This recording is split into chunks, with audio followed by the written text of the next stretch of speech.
करने वाले तो देश में बहुत लोग हैं और बात करते करते हमने हमारे देश की सभी गौमाताओं को नष्ट कर दिया। इसलिए हमें बात नहीं करना है, बात करने का समय गया, अब हमें सीधा काम पर लगना है। और काम पर कैसे लगे, जैसे कि हमारा कल की मोमेंट से गौ माता की रक्षा करता है।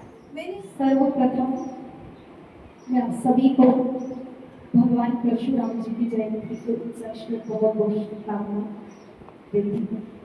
और हमारे बीच में उपस्थित डॉक्टर विवेक गुरु जी जो धर्म जागरण का कार्य करते हैं, बहुत ही सुंदर तरीके से भी आपके माध्यम से हमने सुना कि जगह जगह ऐसी विभिन्न स्थिति के भी हमारे हिंदुओं को जगा रहे, ये बहुत बड़ी बात है।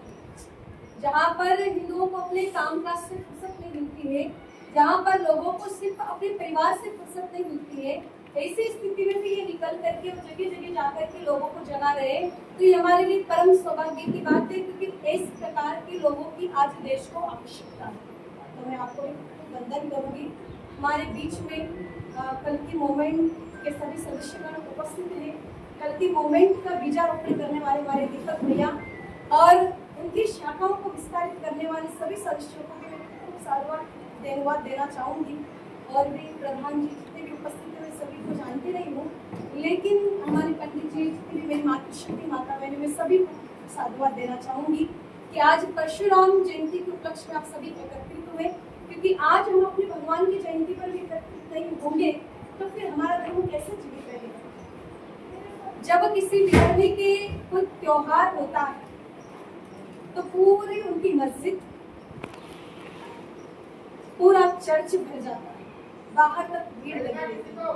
लेकिन ये हमारे धर्म का दुर्भाग्य कहे या कलयुग का प्रभाव कहे, गिनती के लोग नजर आते हैं जब धर्म की बात होती है। तो ऐसी स्थितियों में भी आप निकल करके आ रहे, तो ये खुशी की भी बात है। भगवान परशुराम जी की जयंती मना रहे, लेकिन मना करके हमें ये दिल भूलना नहीं, हमें उनसे सीख लेनी है कि जिस प्रकार से परशुराम भगवान ने धर्म की रक्षा के लिए, गौ माता की रक्षा के लिए हमेशा अपना फरसा उठाया है। हमें फरसा तो नहीं उठाना है, क्योंकि हमें इतना ज्ञान नहीं है कि उठाना कहाँ चाहिए।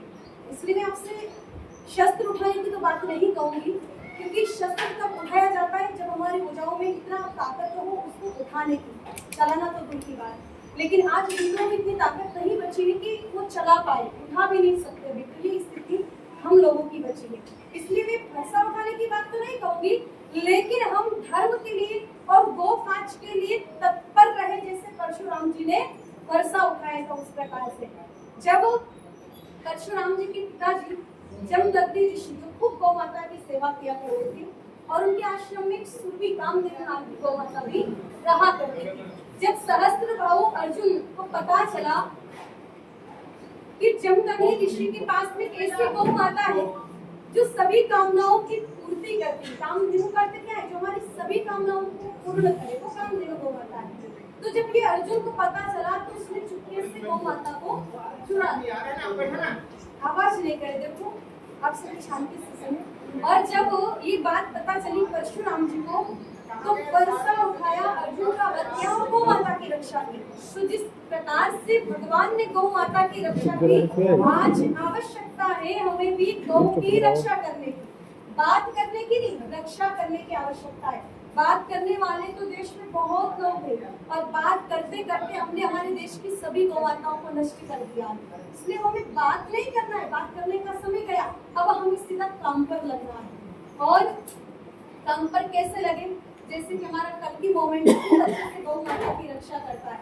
मैंने इन 5-6 महीनों में देखा है, और मैं जहाँ जहाँ भी गई भगवती की ऐसी कृपा रही, जम्मू कश्मीर के बारे में मैं बहुत बातें सुन रही थी। मुझे सब लोगों ने कहा कि आप उस जगह मत जाना, आप उस जगह मत जाना, और जाओ तो ये भगवा वेश तो पहन करके मत ही जाना, कोई दूसरा ही वेश पहन कर।